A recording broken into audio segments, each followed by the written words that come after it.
Hi, this is the Be Well with Michelle Greenwell podcast. Our heartwarming conversation is designed to lift you on your wellness journey. Grab your cup of tea and enjoy the podcast.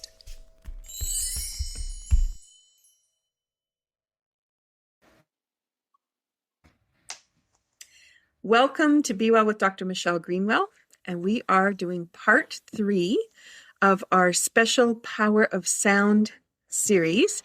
And I am with the remarkable Ann-Marie Boudreau. Welcome back, Ann-Marie. Thank you very much, Michelle. It's wonderful to be here with you again. Ann-Marie is a classical concert pianist, a multi-instrumentalist, intuitive improvisational vocalist, a sound doula, Reiki master, composer, educator, and a compassionate bedside practitioner. Her work spans decades and continents. She studied in Eastern Indian music in Chennai. I hope I said that right. Chennai, to bring healthy sounds, healing sounds to hospices, hospitals, spiritual communities, and palliative care settings. She has dedicated her life to exploring how sound moves through the body, how voice becomes a pathway to spiritual opening, and how vibration, breath, and resonance can awaken profound healing.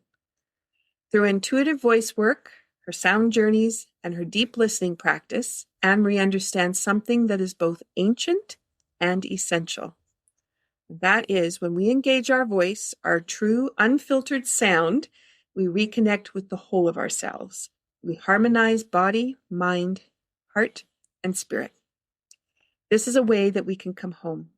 So I'm honored to have Ann-Marie here today to help us explore a deeper topic that is the synesthetic experience throughout life, how sound, color, sensation, memory, and intuition blend to shape our human journey. All right, I'm so excited for this part of the conversation because we really start to get into the nitty-gritty of what healing is and wellness. So thank you for taking this journey. And I'm going to ask you to share what tea you brought today to this conversation so we can get everybody started on their healing journey while they listen. I brought orange spice in my Gustav Klimt cup. So lots of color to the party. Oh, and it's such a beautiful cup. So for those that can't see it, number one, it's shimmering, but it's got gold flecks and just beautiful shapes and colors surrounding it. Beautiful. And orange brightens us, lightens up our day, and lifts our hearts. Such a great addition for people. And sometimes it's, when you pop that orange and you go to peel the skin off, just that first hint of the smell that just makes us smile. Yeah, I'm seeing that as you were sipping away and smelling. So I've brought to the table today, I'm going to be sipping on Kitchen Party, which is our third blend in the Natalie McMaster set. And this tea is a purple color. Today it's a deep purpley pink color. Depends always how it gets mixed, but it invites mystery, imagination, intuition, and joyful expression. And the purple tea reminds us that our senses are portals. Each one offers a different doorway into our experience, and perfect for today's exploration of synesthetic living, where sound, color, emotion, memory, and sensation are going to weave in and out of a unified fabric. So before we sip, let's connect to the spiritual essence of these two teas, bringing the beautiful ingredients forward. And I'm going to highlight today blue cornflower petals and hawthorn fruit. So blue cornflower petals carry the energy of the third eye. So this is where our intuition, sight, and expanded perceptions can come from. And the tea supports heightened imagination, inner vision, the ability to sense and interpret subtle energy, perceiving layers of experience at once. So that's the essence of synesthesia, and clarity of perspective. And the cornflower invites us to not just see with our eyes, but with the inner lens that blends all of those pieces together. And if we bring out the hawthorn fruit, it's a heart integration and emotional intelligence. Hawthorn is known as the heart medicine. It's not just physically, but it's emotionally and spiritually connecting for us. It provides an emotional coherence, a deep feeling without being overwhelmed, health in our energetic boundaries, compassion, empathy, and connection. It also is the integration of our heart's wisdom with sensory experience. What we experience through those senses, the heart knows what to do with it. So hawthorn helps us feel the sound, feel color, feel the experience from the heart, and allowing the synesthesia to become a healing pathway rather than an overstimulating one. So if we put the two together, we end up with this union of perception and heart wisdom, the intuition guided by compassion and sensation that is grounded in presence.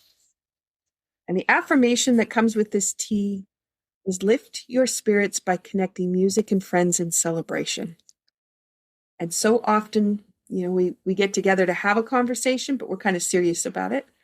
And I'm sure when, Anne-Marie, when you're visiting with friends and things, you've got the music right next to you. So easy to go over and grab a crystal bowl or shimmer on something and, just how it can be added to the conversation. And that's what I want you, the listeners, to think about as we're going forward is, in what way do you bring all of these synesthesia ideas into a conversation or an exchange with one-on-one or in a group? So let's sip on the tea so we can get the healing started and dive into our conversation. So I'd like you to look at the color of the tea that you may have chosen. What color is yours, actually? Mine's a golden orange. Okay. Yeah. Sunshine. All right. And for those listening, maybe you've got water, which doesn't have necessarily a color. But as you look through the water, what colors do you see? And start to bring that forward. What emotion is evoked just by looking at the color? So I know as soon as I even think about kitchen party tea, I'm already thinking about the party. I'm thinking about the music. I'm thinking about the movement. And that immediately is joy. And for you, Anne-Marie, how about with the orange? The orange, it's that little spicy kick that adds some flavor and boost. It's like a little celebration of fireworks and streamers going off in my mouth and through my body. See, isn't that fun? Absolutely. I love it. All right. So you led to what are the textures and sounds that the tea might remind you of? And you took us right there. And next you want to go to the scent, noticing what it smells like and how that might paint stories as well. Oh my goodness. I think it's because I drew out those cornflower petals. It has a slightly different smell to it, which is just really, was thinking of the palette of colors. It's like I could see the painting coming out, similar to what's on your cup, actually. Yeah, beautiful. Okay. And then you might want to take and hum or create a vowel sound gently within the chest. And then let that vibration blend with the color that you're seeing. So I just invite you to make a sound to go with your tea.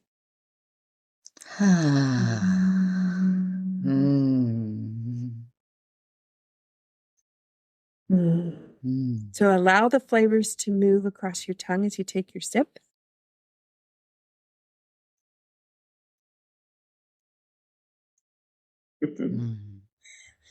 Let the color, the taste, the memory, the emotions, and the sound just kind of merge into one cohesive moment. And then set your intention. So this warm presence of hawthorn is going to steady the heart, gentle clarity of cornflower expanding the mind, the spiciness of the orange brightening up everything around you. What intention do you have as you listen to this podcast and dive into sound? And what do you have that you want to expand upon for your day or your week? And now we are fully ready to step into today's conversation. Mm-hmm. Mm. Thank you for that, Michelle. It's always nice to be reminded to come back to those senses and go, oh, you are there. It's not just my sense of touch, or it's not just my eyes doing everything. Mm-hmm. Exactly. So as we explore the synesthetic experience of life, the layered experiences where the senses overlap and inform each other, how would you define synesthesia from a sound healer's perspective? Well, let me go back to sort of the original where it came out and where we all first experienced it. Um, our first sense to develop in the mother's womb is the hearing, the auditory sense. And so that is actually the first one that comes forward for us. So if we go back to looking at the experience of a young baby, this gives us sort of a guide as to maybe how to think about synesthesia. Because a young baby, when it comes out of the womb, they have no understanding of the different senses. They cannot distinguish between taste or smell, touch, hearing, sight. For the baby, the senses are all merged together, creating a big soup of sensation that the baby swims around in. So it's only as the child grows and is taught about the distinction between the senses that they understand that they are very separate experiences. Mm. So if we think of synesthesia in a young child, it's that blending of the senses that all come through. But in actual fact, physically, it's the oral sense, it's our hearing that develops first. Interesting. It's so, we do start from that wholeness, because I'm thinking of, as we learn to walk, as we learn to kick a soccer ball, we break everything down into smaller parts to develop a skill. Mm-hmm. And it never even occurred to me that the senses were the same in that capacity. So it's really interesting to think about, what does the baby experience? We Mm-hmm. pick them up to hold them. What are those sensations when they're seen on whole rather than individually? Exactly. Interesting. Mm-hmm. So the tea ritual really provides us with a way to kind of get back to that wholeness as we're bringing Yes, it that in. does. Yeah. Absolutely. Absolutely. So, just to give a little bit of another example, some people may continue to experience synesthetic conditions even as they grow older. And this is where the stimulation of one sense sort of triggers an involuntary experience in another sense, or cognitive pathway, basically. So, for example, chromesthesia is association between the sense of sound and sight, color. So people with chromesthesia may associate a sound like the sound of a trumpet, and may associate it with the color, so perhaps orange. So for them, the trumpet sounds orange. So that's a kind of connection that might help. Another very simple one, when I think about it, is the sense of smell. Is if you've had a smell memory that can bring you right back into your grandmother's kitchen when she made those wonderful cookies that you like. So that's where those senses can start to blend and work together and weave together as well. But for our purposes today, I'm really referring to the overall senses and this is inclusive of our sixth sense, our intuition. So I'd like us to think of how they all work together to influence and affect our overall well-being. Because so often what we do is we dull our senses down in order to block out the white noise that we live in. And whether it's traffic outside the window, whether it's the city lights flashing around us, or eating a food we don't like, sometimes we keep our senses turned off automatically. So that means a lot of the time we may not be living a fully sensual life. We may not be using all of our senses at all. We may be cut off from them. And so it's important to become aware of, what is it that I've actually cut off? before you start to expand and start being inclusive of what you do want to sense and what you do want to feel, how you want to include them back in your life again. So what is it that you've dulled down? What sense have you sort of blocked out because of the white noise? It's a good question to check in. Mm-hmm. It is, because you have to really stop to think about that, and kind of as you go through your day, notice where one might pop in more than another. Mm-hmm. Yeah, really interesting. I'm thinking also, and you and I didn't talk about this, but as hearing is the last of this senses as well, as Yes. you're passing away, that's the last one to be there. Do you get a sense that we kind of return back to that wholeness as the body is closing down, or is it just that that's the last kind of hint?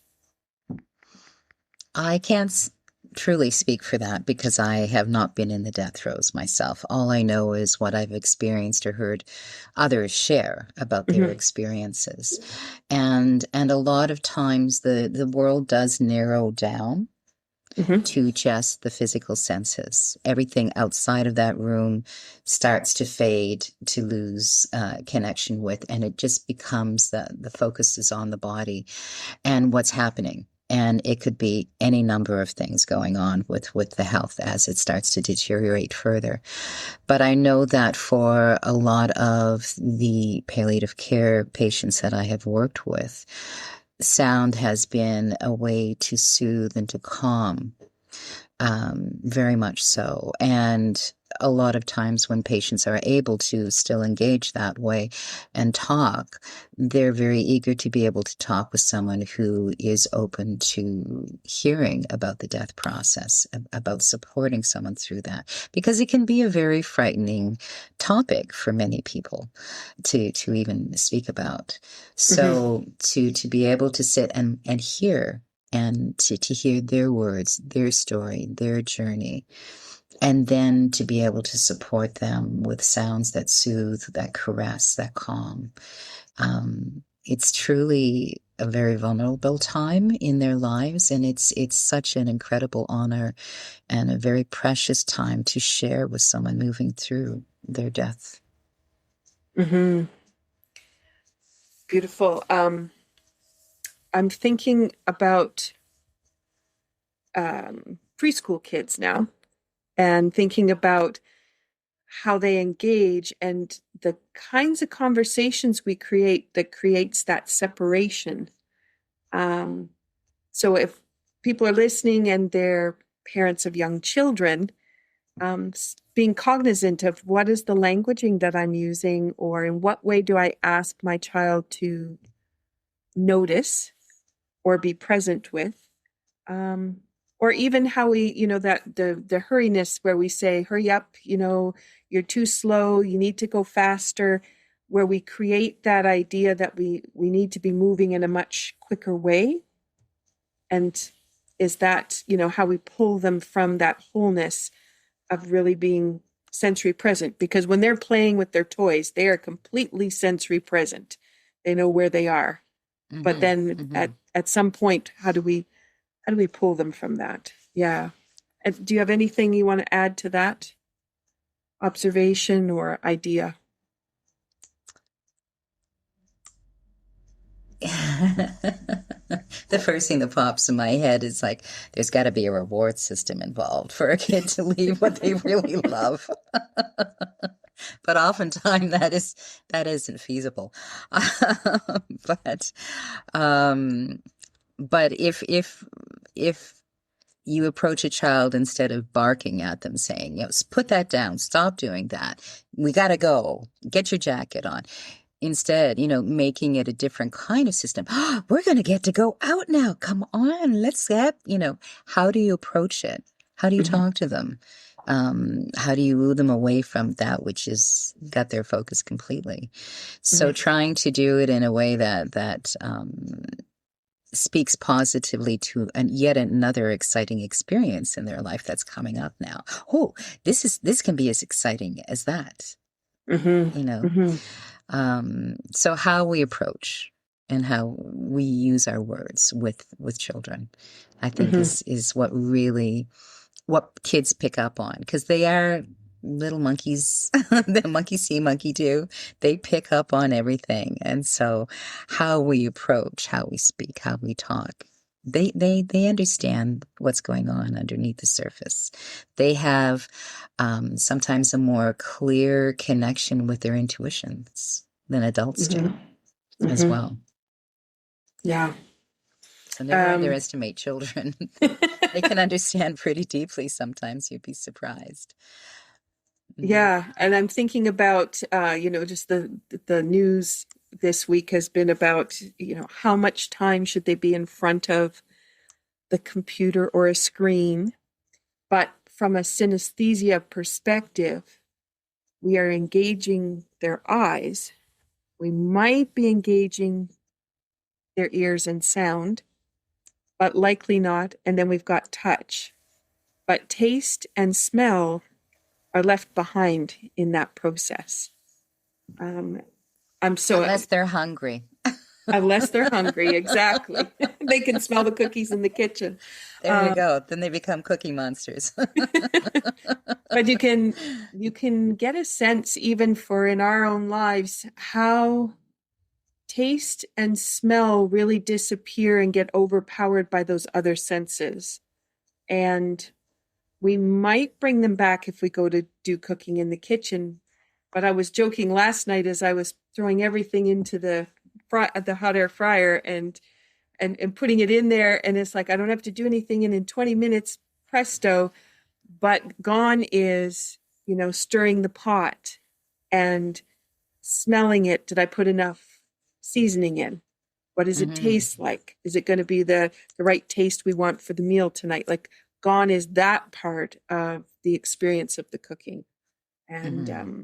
so that just came to mind as we're thinking about how different senses are predominating and the other ones are pulling back, or where we might Hmm. totally miss out altogether for those people that don't have a sense of smell. Very often, then True. taste disappears as well. Um, Hmm. yeah. But it also shows us how much our mind controls the main part of our day, Hmm. rather than being more feeling oriented or sense. The mind is controlling that sight, the story on the screen, whatever is happening in front of us, keeping our fingers going and typing, etc.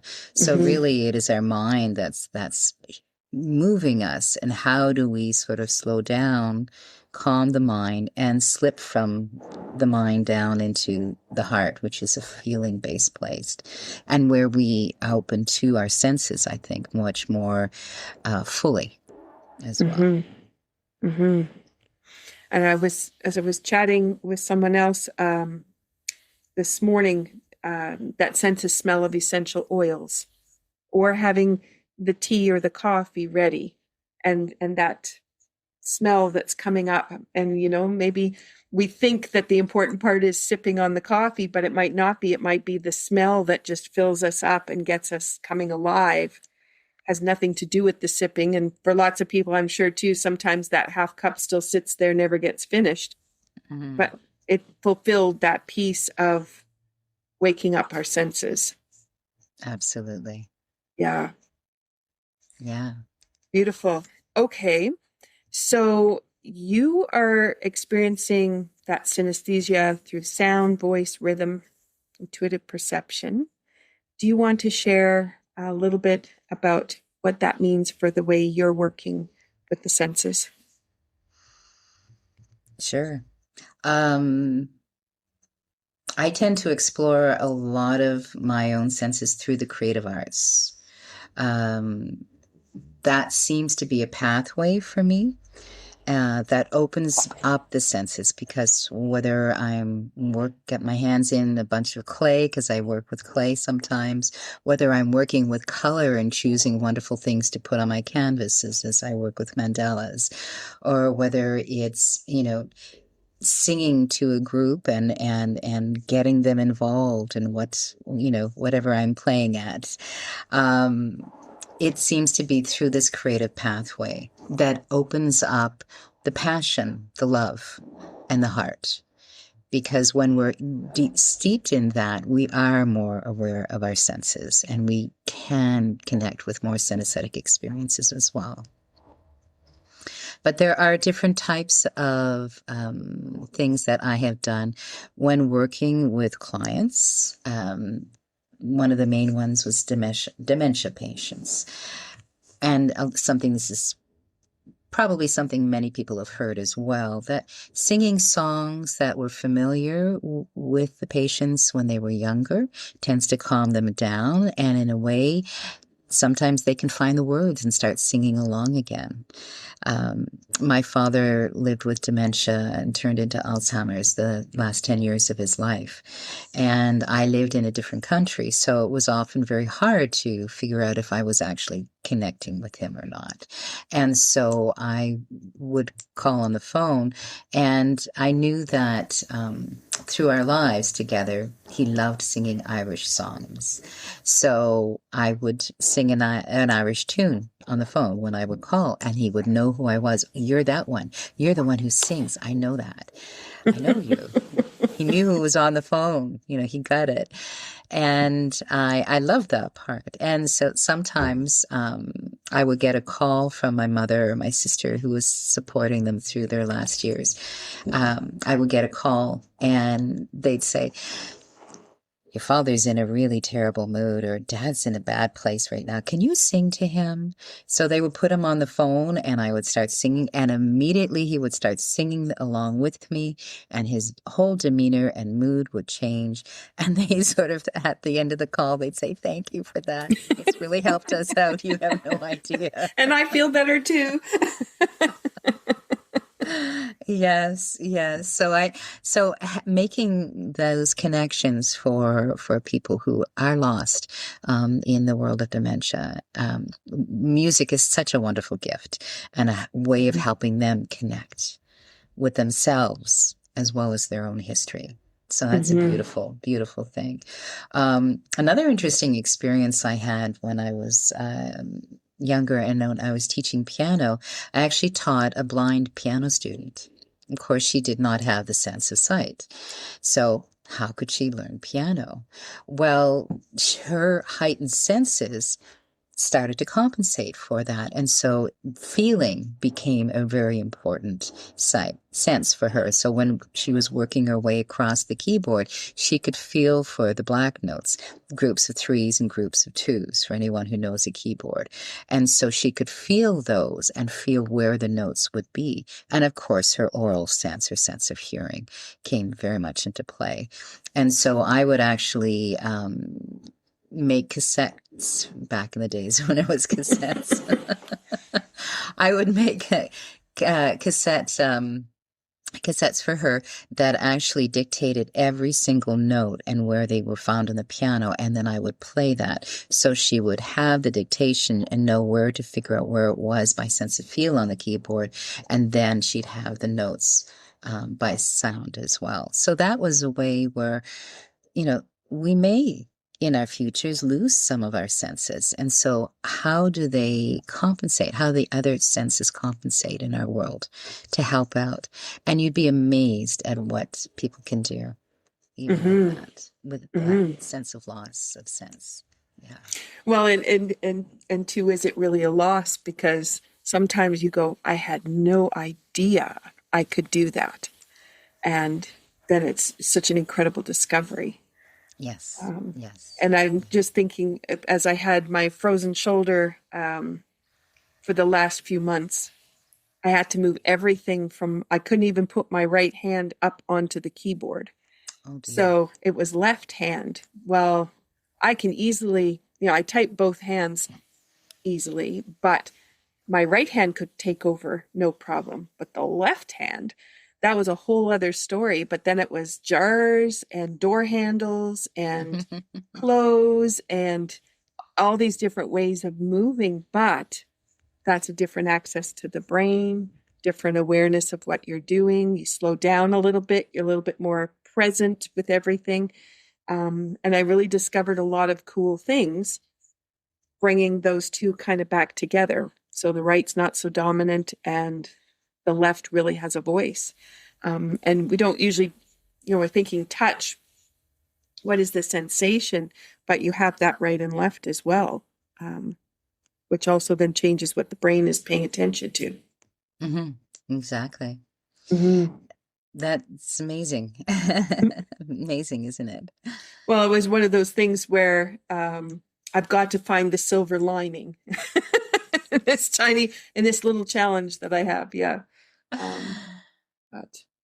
But it forces you into that situation, and you can choose to either step back from it or step into it and embrace it in a new way, which is what you did. So kudos to you for finding that new way. I don't recommend it. Keep those shoulders intact. Oh, absolutely. There are also, I was going to say, there are also different types of schools out there in the world, and different communities that are more aware of synesthesia and synesthetic experiences. So I had mentioned in one of the other podcasts, Fabien Mamin, he actually began a school called the Tamado Academy.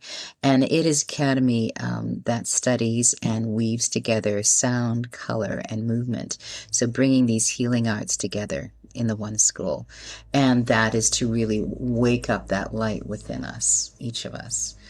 So one of his quotes are, "Everything we know comes from the light. We are all starlight. And because we are divine in nature, we are just beginning to remember." Some words from Fabien Mamin. And just beginning to remember. I think we think we have all the answers, but when we really stop to listen, what have we forgotten? Exactly. I was also fortunate enough to visit a self-sustained community called Damanor in northern Italy. It's just west of Milan. And the community was brought together specifically to focus on the intuitive and the creative arts, because the founder felt that this is the birthplace of where new ideas come forth. And when we do have new ideas come forth, those ideas may be ones that help heal ourselves and to help heal our world. So it's through that exploration that we actually can start to birth new intuitive ideas into the world. I am jealous because I have seen the Temple of Humankind in pictures. Did you get a chance to see the temple? Yes, I actually connected with some other sound therapists before I went over, and so I ended up being able to go into the temples with them, and we actually were able to have some private time and singing in each of the temples, and it was quite amazing to do, and we had some wonderful musical experiences. And while I was there, there was a musical group from Japan who had brought in this incredible white grand piano, and they toted it around to different sites in Damanor and were doing video shoots. And they did go down into the temples to record as well. And each of the temples of humankind, each one is tuned to different frequencies and has different qualities and characteristics that are part of it. One of the really, really interesting things, small, but I noted it when I think it's the Temple of Earth, there are all these little clay figurines around the bottom near the floor. And so everyone who in Damanor who becomes a new citizen, because it is a federation, you can get a passport and become a citizen. They are invited to make a clay figurine and add it to the temple room. So that space holds energetically all of the citizens who are part of Damanor. Wow. And so for those people that might not have seen the pictures and it's vibrant color, amazing textures. I didn't realize each room had its own tuning, which from an architectural standpoint, first of all, it's a marvel to begin with as for architecture. But the next part about the room being able to hold a pitch is incredible. It's the experience of standing within that pitch must have been incredible. Yes, and the energy of the rooms. I mean, the shapes of them, the colors, the intent that they had brought into each of the different rooms is amazing. I still remember the one of the first rooms that I went to was considered to be, it's the blue room. It's almost like a womb. And on it are all of these writings. And they said that Falcon, who was the founder and who started the digging to create the temples, he actually understood a variety of different languages, some that he intuited and some that they believe came from beings out on other planets. So they've only managed to decipher so many of those different languages that he was writing on that in that womb, that blue room. And so that is still yet to be understood. He has since passed. But that room and all of his writings, they're still waiting for that to become more clear, to figure out what it is that it says, etc.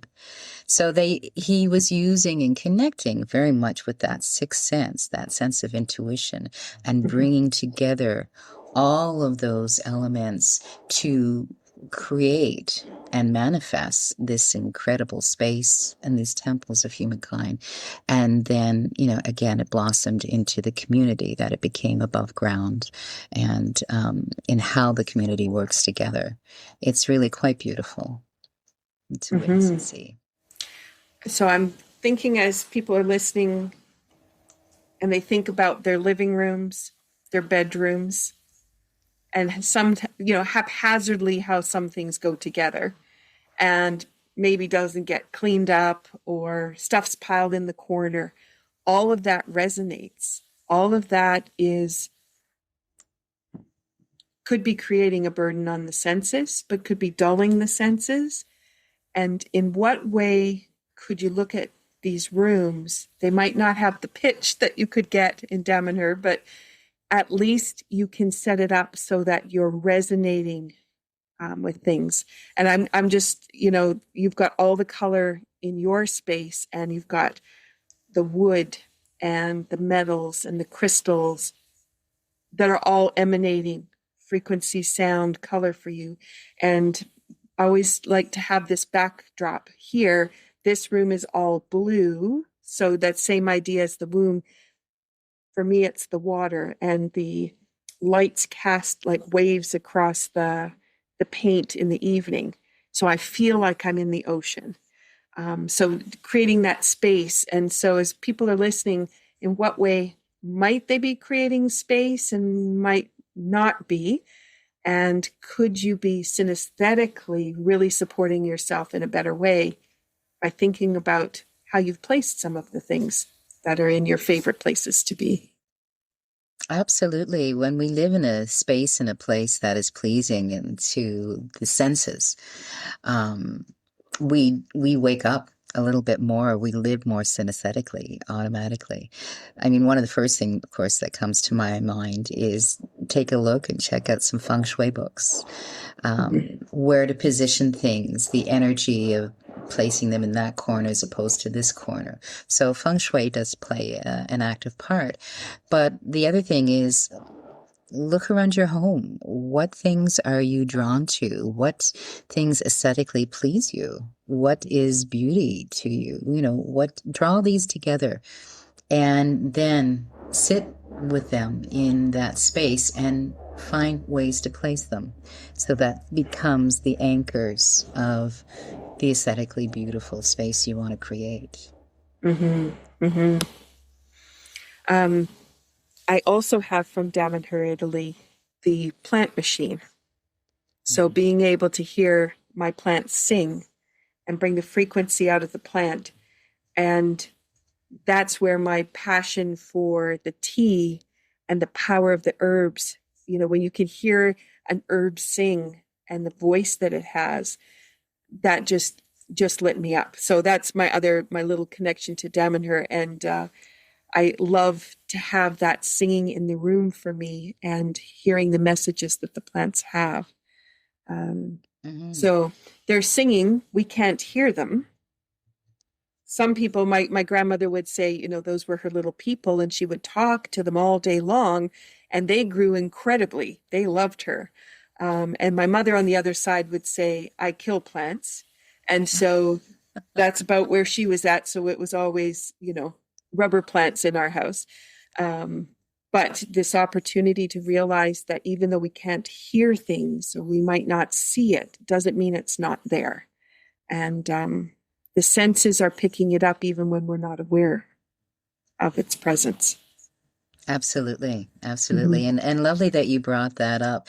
That was the fact that they did create a little machine that connects to the electrical impulses of a plant.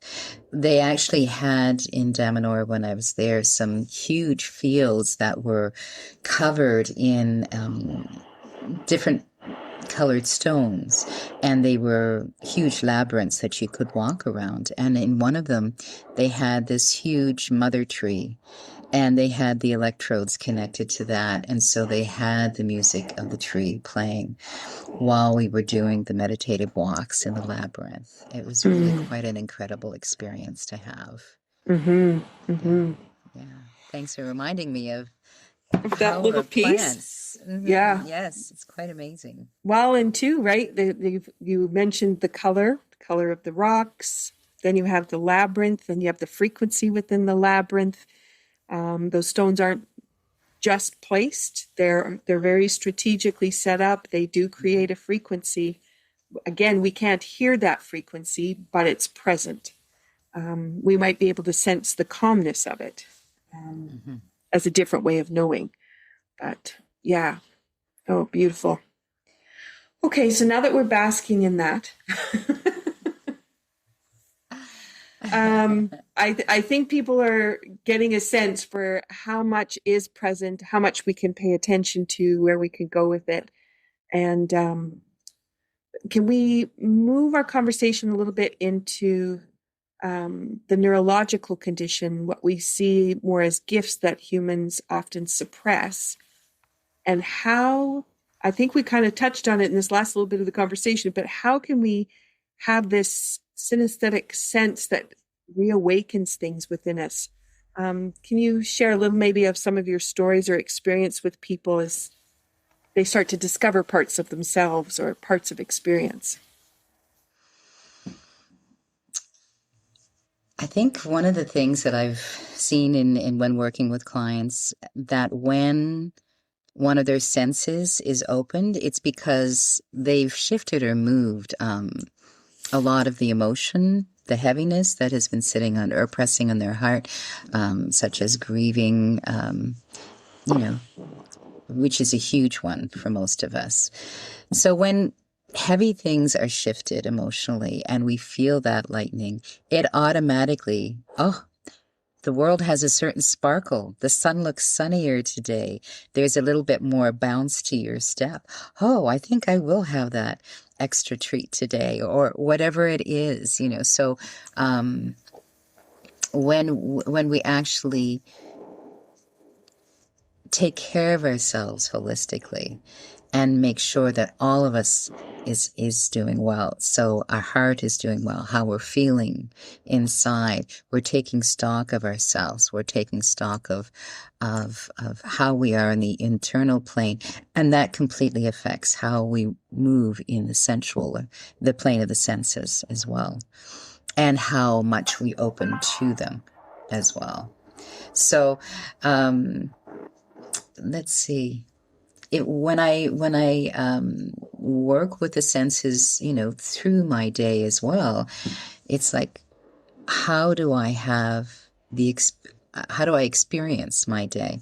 So when I'm sitting down to eat, am I looking at my phone, rushing through the meal, thinking about the list of things I've got to do for the day, or am I actually picking up that fork and eating and tasting? Am I smelling the food? Do we fully engage, just as you did with the whole tea ceremony?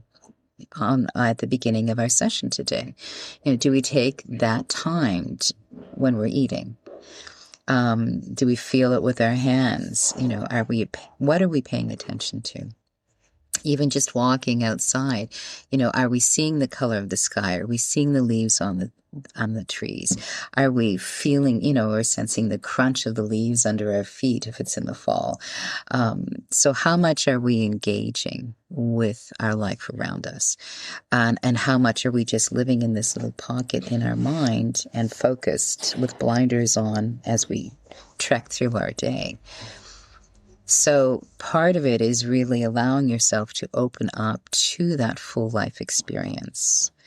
And then, of course, there are some types of experiences that are created that help us move into more of a synesthetic experience, such as I was working with two gentlemen a few years ago who wanted to create on purpose a huge synesthetic experience that involved all of the senses.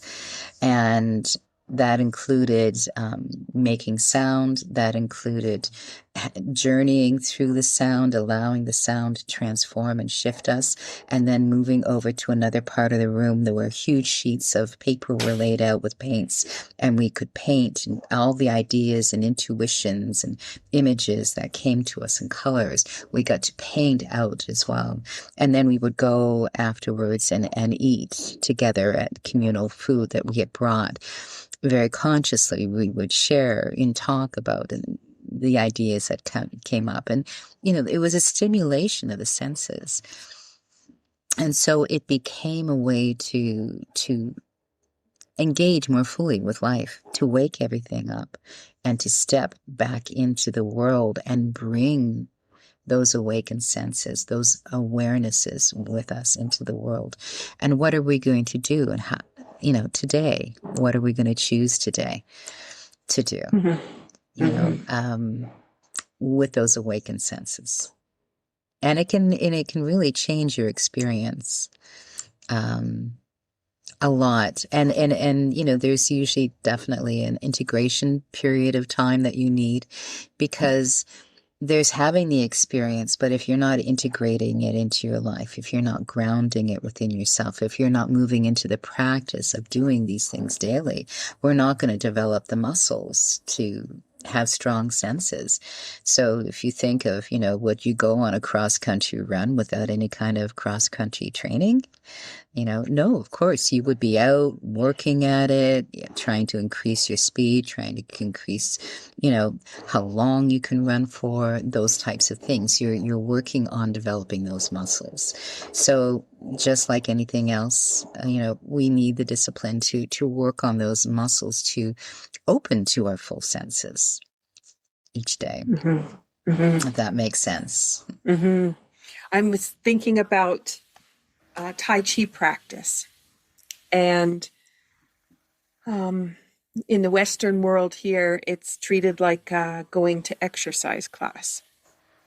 But where it originates from, it is included with painting, poetry, tea ritual, very specific tea ritual, the community of gathering in the center square for the village, and your feet are on the ground connected to nature. So then you have the sounds of nature around you. So all of that is part of the practice. And I'm just bringing that to the forefront because as we pull out the component that we think is most important, the exercise, and exercise I'll put in quote, because when we try to do it here, we've pulled it from its essence of experience. Yes, it's an exercise, but it would be so much more if we could embody. And yoga, I know, is the same, because it's when people go to study in Thailand or Asia, they're embedded in a practice which is so much more while they're training. And then they come back to the Western world and try to find a way to bring it to the masses who want that 60 minutes of exercise so that they can carry on with their lives. So we really have compartmentalized how we want to have full experience in something like that. Absolutely, and that's a really important point that you make. Certainly, when I spent my time in India, they live and breathe holistically through their practices, whether they're doing yoga, whether they're meditating, whether they're dancing, singing. It is a very holistic, whole body influenced experience for them. And so, like, as you say, when a Westerner goes over there, they're involved in this holistic experience, but when they come back to the West, they're expected to extraneously take out that little exercise piece, and that's what they're teaching. How do you teach the holistic aspect as well? Mm-hmm. Mm-hmm. Yeah, and I'm thinking about the new craze of Tai Chi walking. I'll say it is a Tai Chi craze because depends which video you're going to watch, what it is, but it also depends what it's going to include. And so as we're talking about going out into the woods, putting your feet on the ground, noticing the colors, being present with nature, you might walk, you might stand, you might get more from just standing and just being completely still and present than if you went for that power walk. That put you through nature, but you just kind of were passing through rather than actually being a part of it. That reminds me of something that has come up and I've experienced as well, is just grounding. People are now buying these blankets and sheets to put over themselves when they sleep at night just to help them ground and connect with the ground. But simply going outside with your bare feet and standing on the ground is one of the best ways, or just lay down on the ground, and connect with that. There is a whole exchange of energy that's going on between us and the earth all the time, and we don't even realize it sometimes. But grounding can diffuse a lot of the confusion, and if you set the intention of sending that into the earth, Mother Earth knows how to transform energies no matter what they are. And when we ask her to support us, we can feel that beautiful surge of mother energy from the earth come through us as well, and that can ground and settle and quiet us. Which is why I believe, this grounding aspect is really taking off, because we are part of Mother Earth. We all grew up together. We grew on this planet. We are all one, and yet we seem to forget it. We're really good at compartmentalizing rather than learning to live more holistically. I'm wondering if you have a little exercise you'd like to take us through, just to bring some of the healing sound in. And as you had commented about the experience of the heart, lightening up the heart, being able to open, and then those emotions have flowed, and then how much more aware we are. I would love for people to kind of get a feeling for what that would be. Let's see. One that I probably would use only because there's a lot of information out there on the website about this is working with the Bija mantras. Because not only do they work with the sound, the Sanskrit, which has its own particular energy, they're working with different parts of the body, different energy centers through the body, and each of them are connected with different notes, but also with different colors. So while you're toning and working with, say, your root chakra, you're working with the Bija mantra LAM, L-A-M. And so if you think of that humming exercise we did in the last podcast, you're allowing your hum to go down deeply into your belly and send the intention of connecting with that root chakra, and start to bring the image of red, the color red, into your mind as you're sounding. Therefore, you're working intuitively.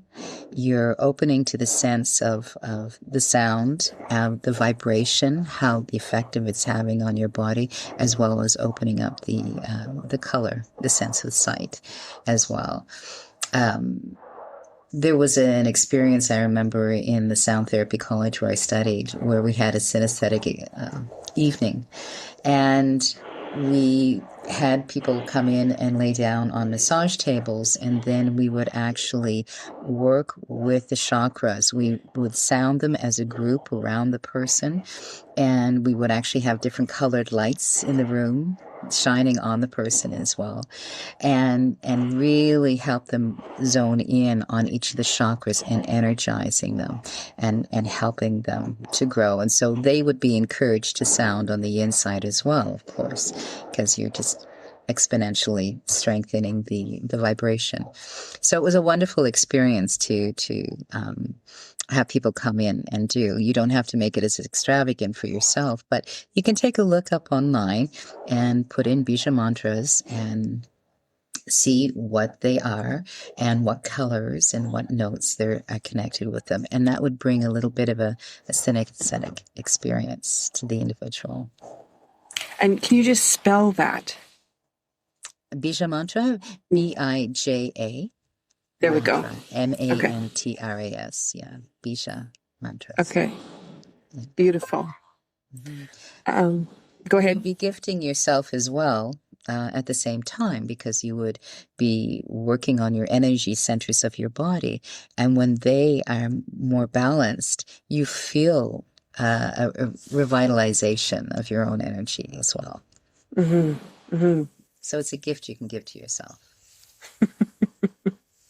Which we all need to take that time and bring that forward in a better way. I'm just noticing the sun is slowly setting. I'm moving into the dark. It's like you and I live in a different part of the country, even though you're only an hour away. Can you go ahead? Finish what you're going to say first. No, you go ahead. Okay. Well, I wanted to mention last year when I actually met you, you had been putting together a wonderful synesthetic experience, and I came up and talked with you afterwards and noted that, oh, this is a very cool synesthetic experience. And we started, moving into that conversation very quickly. But I was so impressed with what you drew together, and I wondered if you'd maybe describe a little bit of that experience and how that came together for you, and how it was followed through with how you presented it.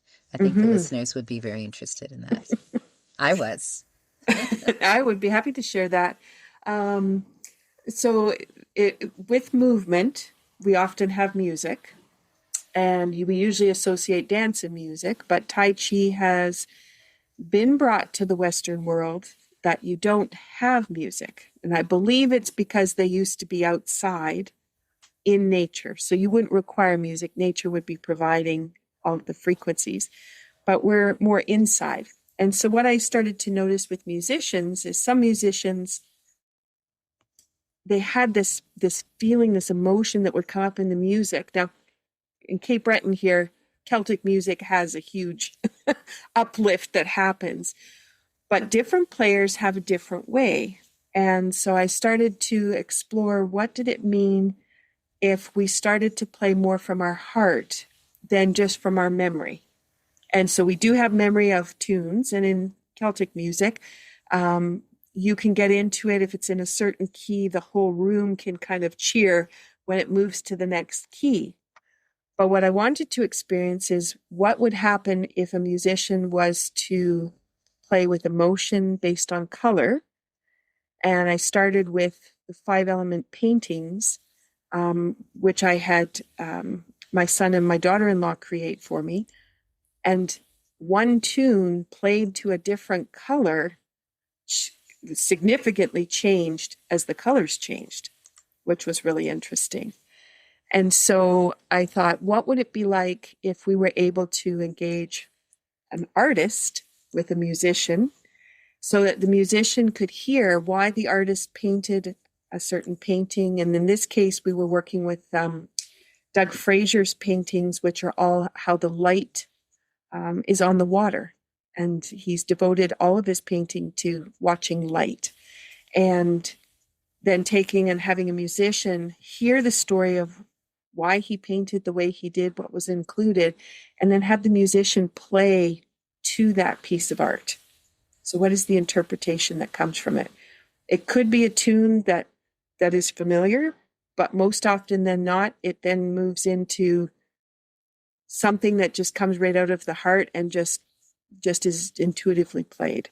So your experience was to be able to come and have, I can't remember if there's five paintings on the stage, and the different musicians engaged with the different paintings and see what it produced. But also we had different instruments. And then we added the tea. Mm-hmm. And the understanding I had was tea's important. And I was adding it because it's lovely to have that flavor. But on the very first concert that we did, we sat in at the Cape Breton University's archives for all of the Celtic music. And I wanted to be in the archives so that the musicians who had pulled their music out of there and brought it alive could actually be sitting in the history. And then people would be able to sit and listen. And I offered up a tea for the first section. And then I stepped back and I went to the back of the hall and I was just listening to everything that was going on. And I was observing, not really intentionally, what was happening to people listening. So they started with their posture kind of back in the chair and their head was tilted to one side as they were listening. And they weren't really responding to the music all that much. But as we progressed through the concert, they started to fidget in their seats and then they started to sit up more. And then they were getting taller and then the head started to go straight. And it was an interesting wave that kind of came through. So I just, again, it's still not really comprehending what I'm watching. I'm seeing it, but I'm not really observing it. So from the perspective of a scientist, but I gave the last tea and I don't remember what it was, but I talked about the color that went with it and everything. And everyone was, oh, this is lovely tea, and sipped on it and everything. And at the end of the concert, everyone was sitting up straight with their feet on the floor and they were rocking to the music. So there wasn't anybody that was still back in their seat waiting to be entertained. They had absorbed all of the sound into their body. And so the journey that you were able to do was the second year of taking that little observation and knowledge and then putting it into a new package and exploring again the music and the movement. And since that time, I've taken we called it Movement and Music, taking that into an online class and added an artist who paints the experience of what she's sensing, because she can't see us while her back is to us and she's painting, but she's sensing what the music and the movement is doing. And we've added photographs of nature to bring nature in. We've added the herbs, intention, and creating a whole experience for people. And it's interesting because they come because they want an exercise class. There's that exercise piece again, but they have this synesthesia experience. And what do they talk about? They talk about the color, the art, the sounds that they heard, how it felt to be present with it. And whatever I happen to do with movement really isn't relevant because of this whole experience that they've been able to bring in. So across 3 years, we've really developed a way for the arts to be encompassing and a part of it. So thank you for letting me share that, because it's been an interesting journey from a leader perspective, and sharing movement that way. But movement for me is it's poetry. It's poetry if there's no music, but it's really poetry when there's music and color and everybody's a part of it. So yeah. Well, it was a wonderful synesthetic experience to attend and to experience within myself. So thank you very much for pulling that together. And that definitely drew me to you. I thought, I need to get to know this person more. She's doing some very interesting work. We've got to dive in and live life fully, right? Just absolutely. Bring it. Absolutely. Yeah. Thank you for that. Mm-hmm. All right. So with that, Could we dive into a little bit of your experience with deep meditations, maybe some grief work or trauma release, so people can get a sense of how this work, as much as it's fun for me to do tea, musicians play for art, what does this work provide for those people who really do have a block and they just can't seem to move out of that? When I'm working with sound, I find it one of the quickest ways to dive into deep emotions. Sound moves beneath the world of words, and it moves directly to a place of feeling response. And so very quickly, just if I'm working with a client who's experiencing a lot of grief and needs to allow that grief to be expressed, I would work with probably an instrument like my Shruti box, and I would allow my voice to go into grieving. And so I become this reflective mirror of where the person is actually sitting. And in that experience of reflecting where they're sitting, the tears come, the tears flow.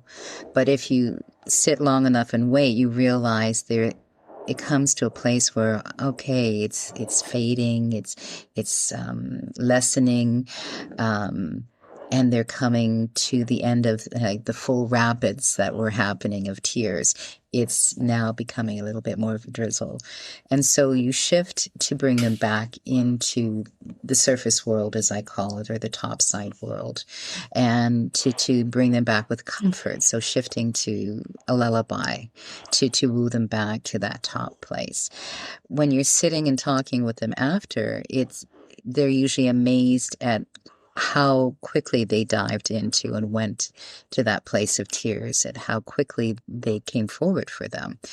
But like I said, music has a tendency to slip beneath the world of words into a very deep healing place. And so when I'm working with people who are feeling a lot of anxiety and fear, certainly at the bedside in palliative care and hospice work, there's incredibly heightened emotions at that place and that time of life. And so working with them as well to allow them to say the words that they need to express themselves, and then to allow themselves to sink into whatever those feelings are. It allows them and gives them the honor and the respect it deserves, but also the release that they need in order to be free to depart this world. So music can help us sit and move through very deep emotion and very deep places. One of the most beautiful things that I learned about Indian and East Indian music was that they have been working with their music prescriptively for about 3,000 years. So they really have it under wraps. They know what they're doing. Their music is organized into different emotional silos, and each of those has ragas or scales, musical scales connected with it. And the pieces or ragas are created out of those different scales. So when you actually go to a guru, you'd say, I'm feeling depressed and I've had this pressing on my heart for a long time. They would say, listen to this raga at this time of day for so many weeks, and then come back and we'll talk some more. And usually the person does go home. They'll sit and listen to that raga. And so what they're being invited to do is to sit with that emotion, to make friends with it, to be okay with it, to bring themselves back into balance. So it's sitting with that emotion, making a connection with it that allows us to step away and continue moving on with our lives sometimes. So I love how India uses music prescriptively that way. And isn't it interesting that that's 3,000 years old? Mm-hmm. And when you look at modern medicine, putting that in quotes for those people listening, it's a couple hundred years old. Mm-hmm. For 3,000 years, they've understood the power of the sound and the healing. And in our Western world, we're just coming around to maybe it would be important, or we know that music lifts us up. It's really incredible. Plus the system that they have in place for, as you were describing, those sounds for each of the chakras or energy centers, and the way the toning comes together. Yeah. Beautiful. As people are going to go about their day, they've listened to this trilogy, they've been exposed to all different kinds of ideas. What could you suggest for them in their daily routine that they might just add that one little piece that's going to start to shift and wake them up?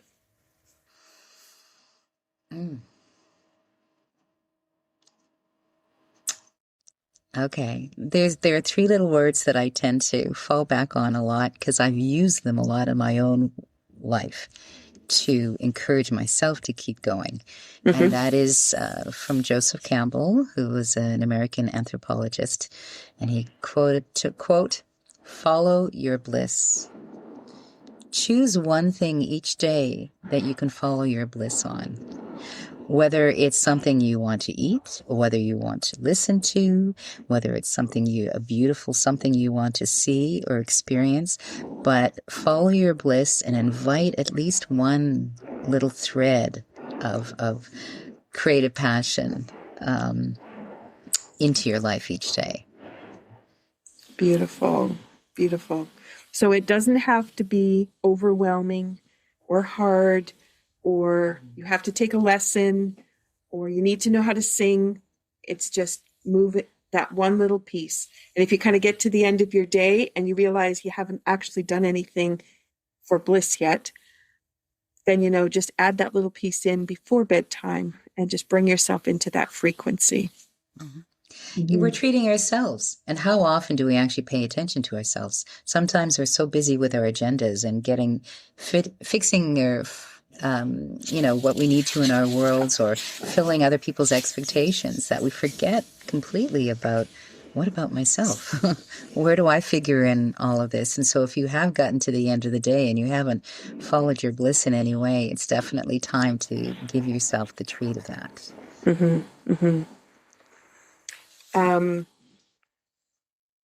This will be the end of our trilogy talk, but we're going to do an extra episode. So I just want to invite people to look for this when it comes out.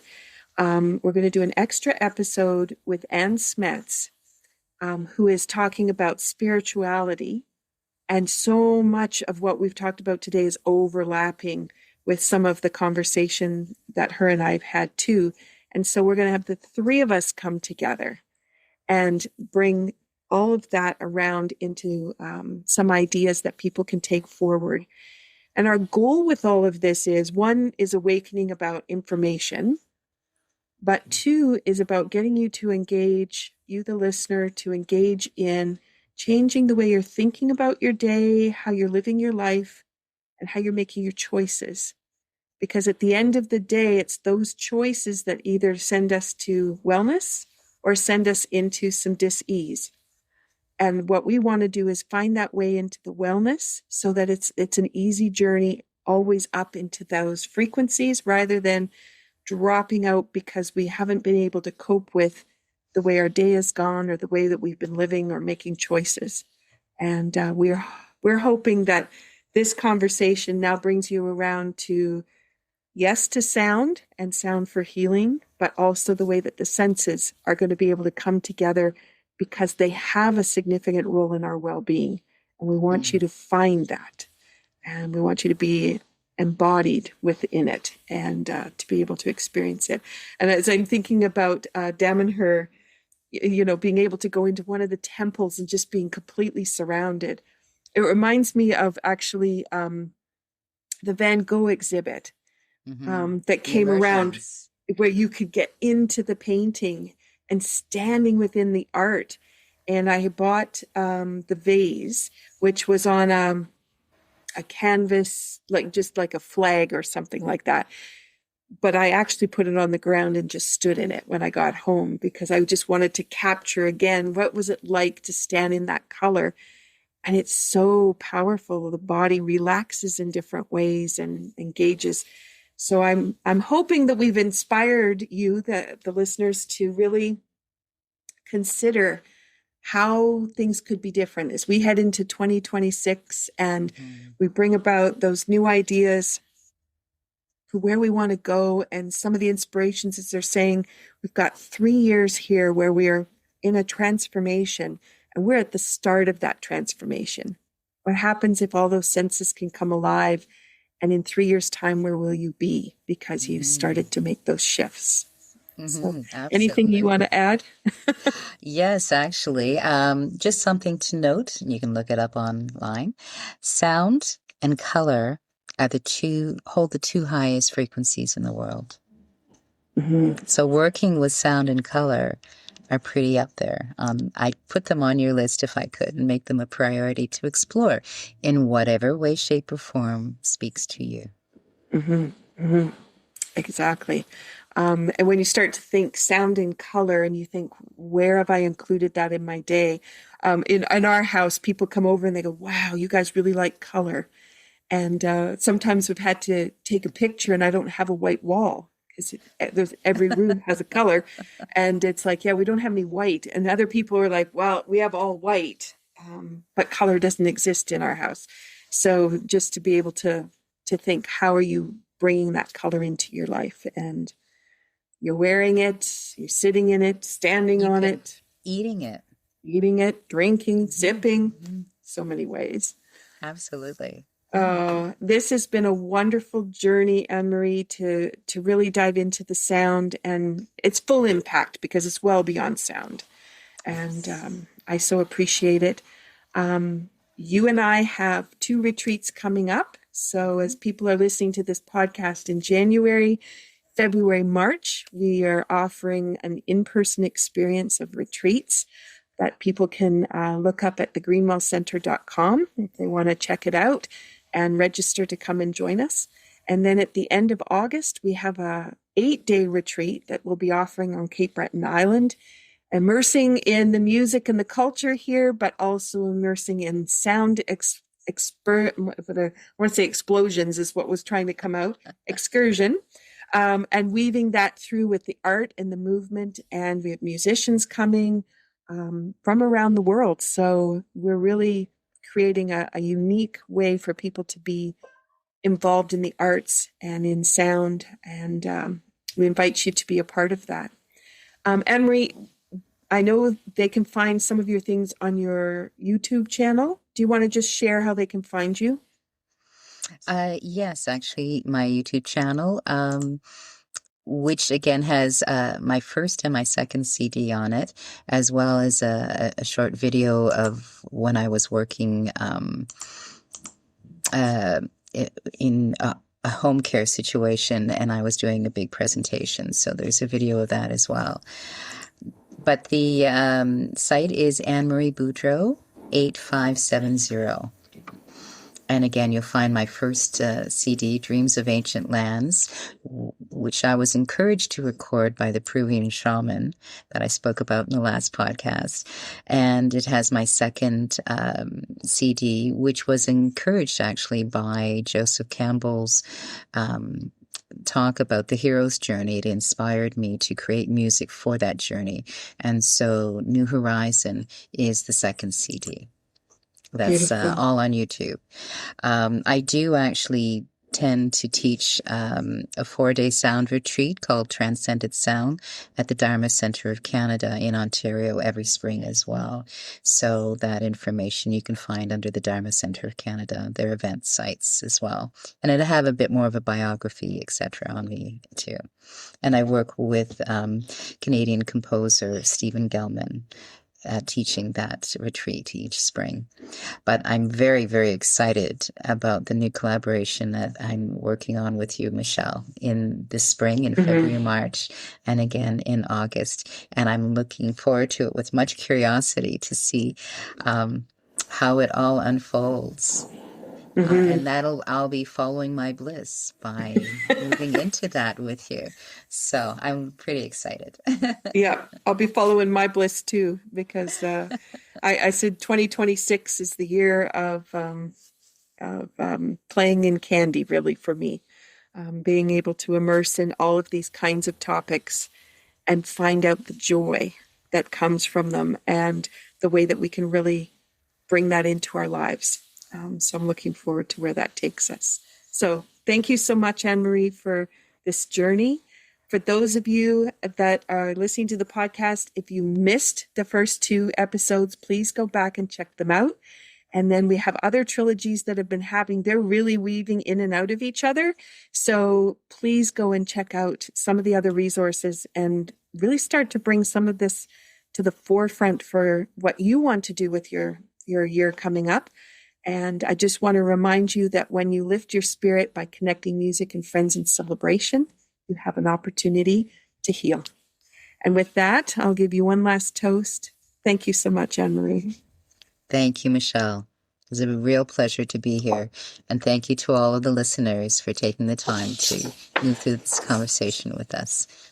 I look forward to seeing you another time. Be well, everyone. Take care. Thank you for listening to Be Well with Dr. Michelle Greenwell. There are a couple of resources I want to just point out. When you go to the website greenwellcenter.com, you'll have a pop-up window. That pop-up gives you the top 8 easy stress releasers that you can use every day. That's something you can put beside your computer, the bathroom mirror, beside the bedside table. A great resource. Also, my YouTube channel. It is full of playlists with all kinds of different ways that you can activate energy and bring vitality into your day. You can find that when you go to YouTube at Michelle Greenwell. And last, if you're a Linktree person, Linktree, linktr.ee/Greenwell Center. That has all my resources in one spot. Those are for intricate little things that you can't get everywhere. And it's a wonderful way for me to be able to share all the different aspects of the kind of work I do. So thank you for listening. Be sure to drink that tea. And if you want to have the tea blend that was shared in the podcast today, then be sure to check out capebretontea.ca. Have a wonderful day.